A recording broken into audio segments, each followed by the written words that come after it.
Hey everybody, my name's Eddie Stash. My name is Mike Ross, and I have a problem. Mike, you have a lot of problems, but what are we talking about now? I can't stop buying Nintendo Switch accessories.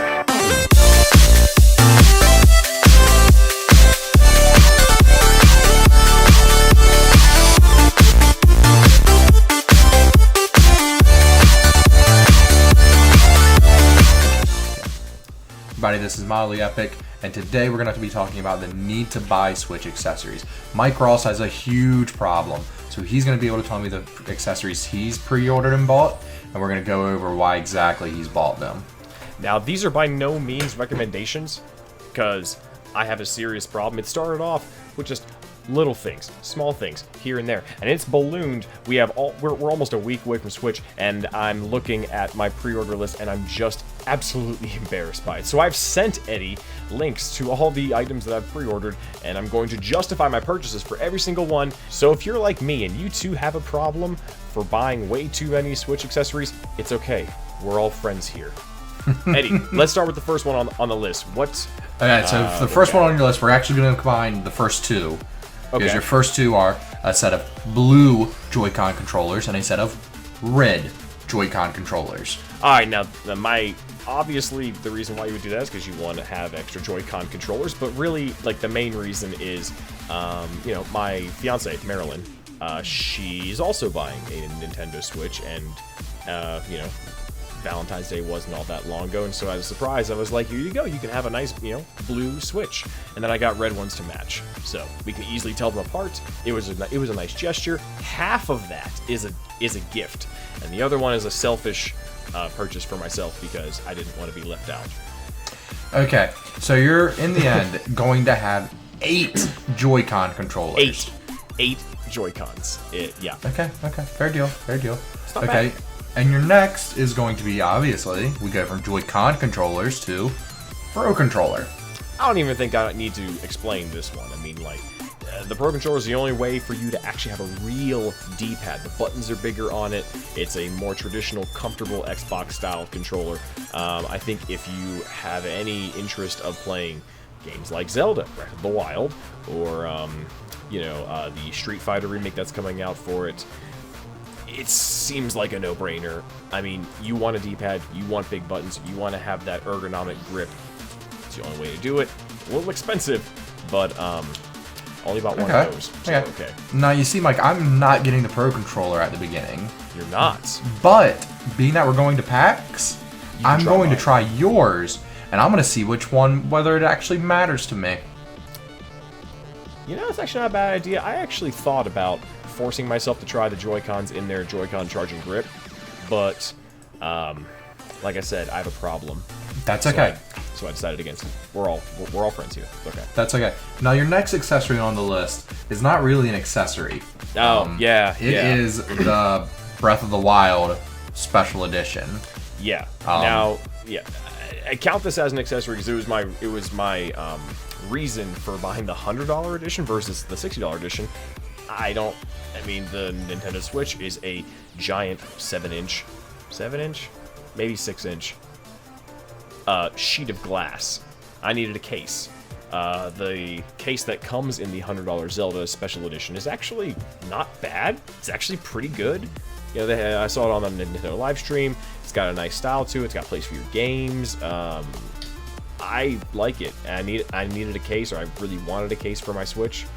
It is portable and it is breakable, so yes, made sense to do that upgrade. I understand that, and going on with that, we also have our last thing on your Best Buy list is the Best Buy Geek Squad Accidental Damage and Handling Protection. Yes, and if anyone has seen this show before, they probably know that, my fiance and Eddie both work for Geek Squad. This is not an ad for Geek Squad. And I work for Geek Squad. Your fiance is a sales floor person. Let's not confuse the two. Sorry, Best Buy. Sorry about that. Okay. That being said, I also used to work for Best Buy, but I used to work with Eddie in the Geek Squad precinct, department, whatever you want to call it. Common wisdom will tell you that the protection plan is a waste of money. That is bullshit. And the reason why is because I have saved so many customers from so many headaches because they actually bought that stupid protection plan. Marilyn's texting me about my Chinese food. I'll get back to you. Moving on. Not really. Moving on. Geek Squad. Okay, next...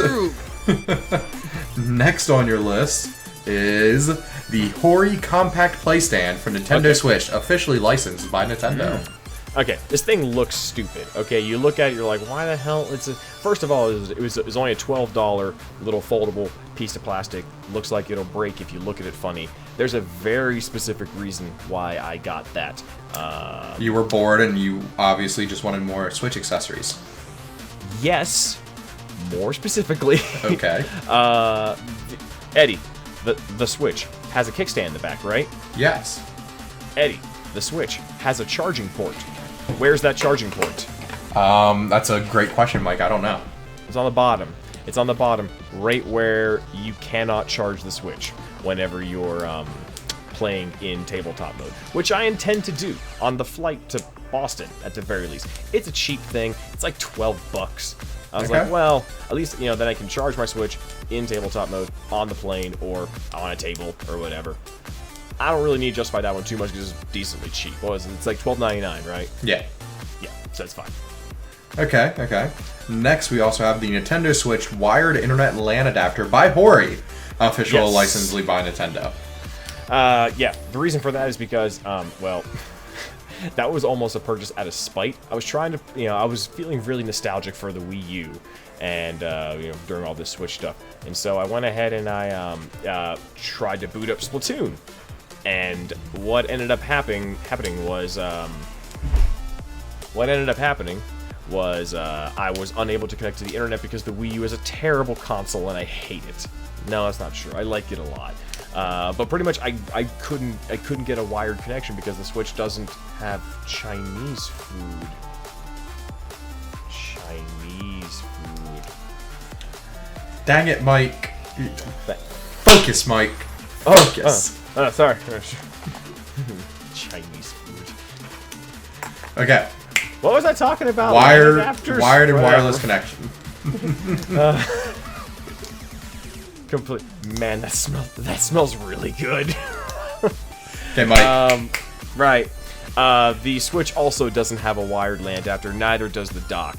And if I have any intention of downloading or playing any video games online, I want a wired connection. Everything in my house has a wired connection. I specifically ran Ethernet ports behind my entertainment center so things could have a wired connection.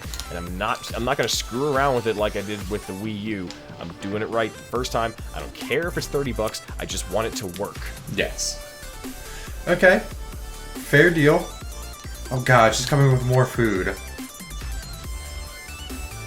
Beef on a stick and soy sauce. Thanks. Mike, this is the problem. Okay, your next purchase was a SanDisk Ultra 128GB micro SD XC card with adapter. Yeah. Black standard packaging. Yeah, it was on sale, and so that doesn't really require too much explaining. There's only 32 gigs on the Switch. I got it for a steal, and might as well expand the store. Just get it there, just get it ready whenever I need it. I don't know what I'm going to download. If I'm buying these many accessories, God, can you even think about how many games I'm going to buy? Disgusting.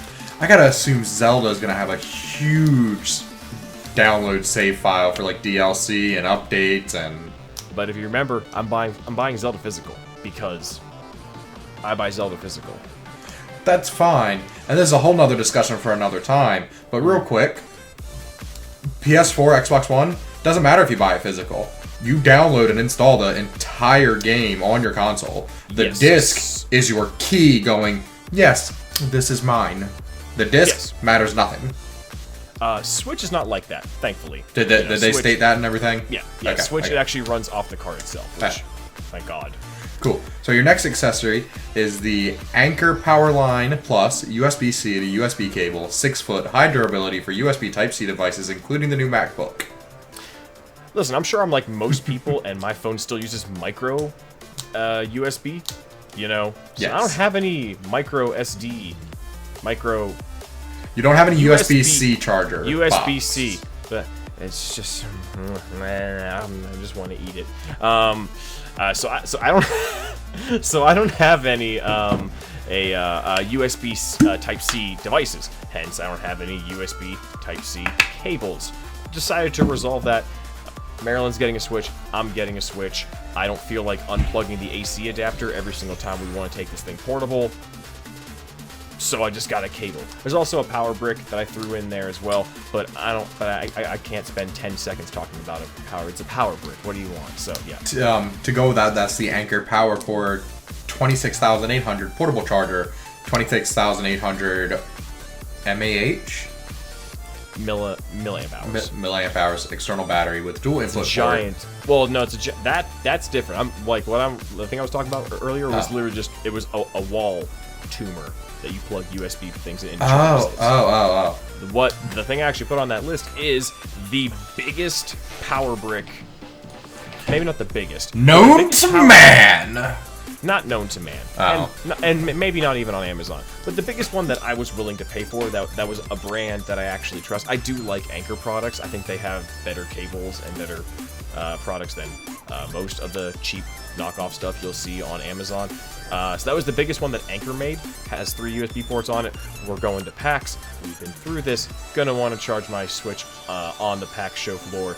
And then A's gonna come whine to me, my phone doesn't have any battery left. Mike, could I borrow that battery? I'd be like, you're not laughing now, are you, bitch? Mike, I have 3 external battery packs I'm bringing. I only need 1. Well, Mike, go big or go home. I have 3. Right. Okay, and your final accessory is the Nintendo Switch Everywhere Messenger Bag. And do you know what this messenger bag comes? I do. Okay. Go ahead. So it is a messenger bag designed to bring pretty much everything involving Switch with it. Your Joy-Cons, of course the actual Switch itself. It can hold the dock and cables and games and everything else that's required to run it. And to top it all off, the messenger bag actually comes with a secondary smaller pouch designed to hold just the Switch itself. So it's a smaller bag within a bagception. Yes, and it looks like it has specific pouches for everything. Like it does. You can't mess up. Like you put it where it goes. Everything has a home. Now this again. I already have a bag with my Zelda. This is for Marilyn, so she can also have a bag to keep her Switch in. It's also for PAX because we're going to be sharing a house, apartment hotel floor, room, apartment floor, whatever, Airbnb. We're going to be sharing one of those while we're up in Boston, and I would like to bring the Switch with us so we can play some 1-2 Switch in the living room. Yes. I think it'd be a lot of fun. I think it will. So, and there, I have I have explained to everyone on the internet why I'm spending so much money on Switch. Please, God, help me. I can't take it, Nintendo. Just release this damn thing before I spend more money on it. Look, Mike, I'm honestly surprised you haven't got the special edition Zelda messenger bag and the Zelda game case. Don't give me any ideas. Don't give me any ideas. If you enjoyed the video, please like, comment, subscribe down below. Follow us on social media. I'm at MyRouse. And I'm at Eddie_Stash. Make sure if you're hitting up the PAX, you hit us up. Tell us you're going to be there. Maybe we'll be able to see you. Say hi. We'll see you. Say hi. Do things. Touch your bum. Mike, we can't touch bums. That's a lawsuit. I'm gonna touch your bum. You can touch my bum. Okay, I'm gonna touch your bum. We're gonna cuddle together in bed. That's enough of that. With that said, this has been mildly epic. I'm Mike Ross. And I'm Eddie Stash. Stay epic. Epic.